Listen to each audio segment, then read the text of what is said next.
Voici une Camerounaise qui a arrêté la bordellerie après avoir vu un de ses clients se changer en serpent devant elle dans un hôtel. Histoire vraie, l'affaire se passe au Cameroun.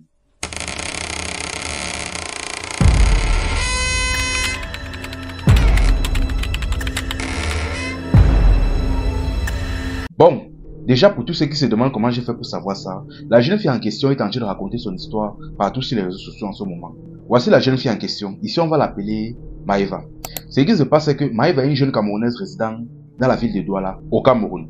Déjà, c'était une vendeuse de piment, pour ceux qui comprennent le sens. C'est-à-dire une fille de joie, si vous voulez. Et elle effectuait son commerce principalement sur les réseaux, c'est-à-dire elle avait créé plusieurs comptes sur les réseaux sociaux où elle publiait des photos d'elle dans des positions pas très catholiques pour attirer des clients. Et quand un client était intéressé, il écrivait en inbox et il s'entendait sur le prix. Bon, un jour donc, un monsieur dont l'a écrit dans son inbox, elle lui a donc proposé ses services et dès que le monsieur a donc fait son choix, ils se sont donc entendus donc sur la somme de 300 000 francs. Et là, il n'y a pas de problème. Sauf que le monsieur se trouvait à Kribi. La jeune fille a donc dit qu'il n'y a pas de problème, elle peut venir là-bas le retrouver, mais à condition qu'il envoie le taxi en avance. Il a donc envoyé l'argent du taxi à la jeune fille, et la jeune fille a donc fait le voyage de Douala jusqu'à Kribi. Une fois donc à Kribi, elle a retrouvé le monsieur dans la soirée dans un hôtel. Bon, au moment de passer à l'acte, la jeune fille a demandé au monsieur de mettre la protection. Sauf que le monsieur a dit que non, mais je t'ai donné 300 000, comment est-ce que tu veux que je mette la protection? Que c'est quoi? La jeune fille a dit que ok, j'ai compris. Elle a dit qu'attends donc je pars aux toilettes, me débarbouiller, me nettoyer. Il a dit il n'y a pas de problème. Sauf que quand elle est partie aux toilettes, elle a donc pris la protection pour femme et elle se l'est introduite. Elle a donc commencé dans le mougli avec le monsieur. Ils sont donc passés à l'acte. Et pendant l'acte, le monsieur n'a pas remarqué que la jeune femme avait mis une protection. Bref, ça l'arrangeait. Dès qu'elle a terminé donc, au moment de se lever, elle est partie dans la douche. Elle a donc retiré donc la protection et elle a regardé à l'intérieur et elle s'est rendue compte que c'est comme s'il y avait quelque chose à l'intérieur qui bougeait. C'est-à-dire, elle regarde bien, elle voit quelque chose à l'intérieur en train de gesticuler et en tendant bien l'œil, elle se rend compte que c'est un serpent. Là, elle a sursauté, elle a rapidement jeté ça dans la cuvette des toilettes et elle a appuyé sur la chasse. C'est parti. Et là maintenant, elle s'est rapidement habillée et elle a pris son argent et elle est sortie sans demander ce reste de monsieur. Une fois donc elle est partie là, bref, elle ne s'est pas trop cassé la tête parce que dans son métier là, ce genre de situation, d'une certaine manière, elles sont déjà un peu habituées. Si vous pensez donc que ça s'est arrêté là, détrompez-vous.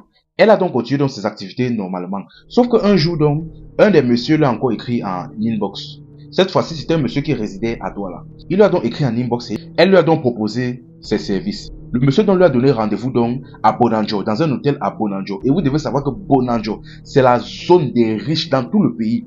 Notamment dans la ville de Douala, c'est la zone des riches. Donc, quelqu'un qui part là-bas, ce n'est pas qui veut mais qui peut. Il faut être franchement friqué, non seulement pour pouvoir aller là-bas, mais en plus de cela, pour résider dans un hôtel. Le monsieur donc a donc fait appel à la jeune fille dans une des chambres d'hôtel à Bonanjo. Ils se sont donc entendus sur 500 000. Bon, dès qu'ils sont entrés à l'intérieur, le monsieur a demandé à la jeune fille qui voulait une pipe. La jeune fille ne s'est pas cassé la tête, elle a fait la chose. Dès qu'il a terminé, au moment maintenant de passer aux choses sérieuses, le monsieur a demandé à la jeune fille que ils veulent faire ça sans protection. La jeune fille a dit que non, tu n'es pas un enfant, non. Non, on doit mettre la protection, on ne sait pas ce qui peut arriver, ceci, cela. Bon, le monsieur a dit que ok, il n'y a pas de problème. Il a donc accepté donc de mettre la protection. Ils ont donc commencé à faire les choses. Ils ont fait. Et dès qu'ils ont terminé, la femme s'est levée, elle a commencé à s'arranger pour partir. Sauf que le monsieur a dit que attends d'abord, je m'en vais dans la douche, je m'arrange, on sort, on part ensemble. Ce n'est pas bon que on entre ensemble et toi tu sors seul. Elle a dit qu'il n'y a pas de problème. Elle n'avait pas de problème à ce niveau. Elle avait déjà son argent. Elle se donc assise donc, elle a commencé à attendre le monsieur. Sauf que quand le monsieur est entré aux toilettes, chose bizarre que ça fait plusieurs minutes le monsieur ne sort pas. 10 minutes sort. 10 minutes il ne sort pas. 20 minutes il ne sort pas. 30 minutes, 40 minutes. Finalement la fille dit que c'est quoi, c'est laisse-moi, tu fais quoi là-bas dedans? Elle dit que non. Elle dit que non. J'espère que c'est pas le genre d'histoire que j'entends là. Que peut-être je suis en train de durer comme ça alors que peut-être le gars a fait peut-être une attaque là-bas dedans et après on va dire que c'est moi. Elle dit que non. Elle a toqué à la porte, le monsieur ne répondait pas. Elle a ouvert la douche.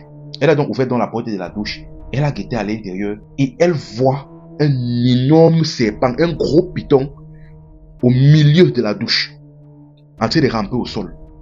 Là, elle a sursauté, elle a rapidement fermé la porte. Elle a commencé à crier. En criant donc comme ça, Tout le personnel de l'hôtel s'est donc rassemblé dans la chambre en question. On leur demandait qu'est-ce qui ne va pas, qu'est-ce qui n'a pas marché, qu'est-ce qui se passe. Elle était en train de faire. Elle doigtait la chambre d'hôtel. Elle doigtait la douche. Elle expliquait un peu la situation. C'est là où un des employés donc est parti ouvrir la chambre et il a vu la même chose qu'elle. Il a vu un énorme python en train de ramper autour dans la douche. Il a fermé rapidement, il a sauté. Là donc, bon, c'était quand même Bonanjo, une des zones les plus riches du pays, qui plus est dans un hôtel. Donc, ils étaient d'une certaine manière habitués à ce genre de choses. Ils ont demandé à la jeune fille, prends tes affaires, tu pars. Et ils se sont débrouillés comme ils pouvaient. On ne sait pas trop ce qui s'est passé, mais ils se sont débrouillés comme ils pouvaient pour gérer la situation là. Quant à la jeune fille, elle est rentrée chez elle.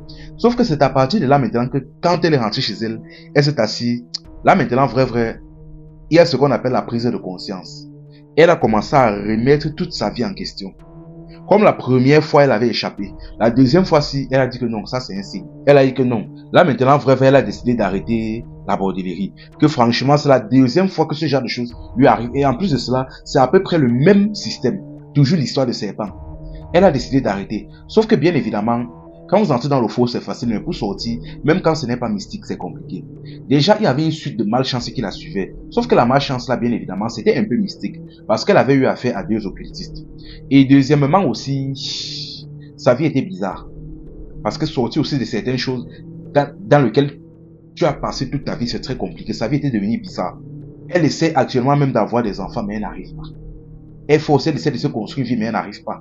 À chaque fois qu'elle essaie de faire des économies, des maladies bizarres lui prennent et tout son argent part là-dessus. Elle a donc décidé de raconter son histoire sur les réseaux. Elle n'a pas fait comme certaines hypocrites que quand ça les prenne, elle reste tranquille, non. Elle a décidé de raconter son histoire sur les réseaux. Donc, tous les influenceuses, les jeunes filles qui ont l'habitude de poster des photos, comment elles sont dans des hôtels chics, c'est cela, des vendeuses de piments professionnels. Non, pardon. Ce n'est pas une vie là-bas. Ce n'est pas une vie. Voici une personne au moins qui a eu le courage de venir avouer sur les réseaux son parcours. Et elle a dit la vérité. Parce que ce qu'elle a expliqué là, c'est une des choses qui arrivent constamment aux jeunes filles, aux vendeuses de piments qui font leurs vidéos là. Ça, c'est le genre de choses qui les arrivent constamment. Seulement que voici une qui a eu le courage de venir dire, qui a au moins eu la gentillesse, la bonté de venir dire ça sur les réseaux. Donc franchement, la vie là ne paye pas. Franchement, la famille. Sans parler du fait que les temps ci sont mauvais. Les temps ci sont vraiment mauvais. Travailler. Parce que quelqu'un ne peut pas déjà même quelqu'un, je ne comprends pas, comme on dit souvent, nos pays, c'est sur les pauvres qu'on a le cerveau. Moi, je comprends ça tous les jours. Chaque histoire qui tombe sur nos pays, c'est quand je comprends, quand je suis ça, je comprends maintenant le dicton là. Parce que franchement, à quel moment vous vous dites qu'un homme va venir, un homme d'abord vient vous donner 500 000 pour passer la soirée avec vous. Attendez, que vous pissez la cage. Non, s'il vous plaît, soyez un peu raisonnable. Un homme ne va pas venir vous verser ce genre de somme là, seulement pour passer une soirée avec vous. C'est impossible. Tout simplement parce que si vous donnez la somme là, c'est parce qu'il sait déjà ce qu'il est venu retirer sur vous. Franchement, soyez prudent. Franchement, la vie là ne paye pas. Arrêtez ça. Enfin bref, un bon entendeur s'aligne. Que ceux qui ont des oreilles entendent. C'était Info et Amusement. Ici on s'informe et on s'amuse.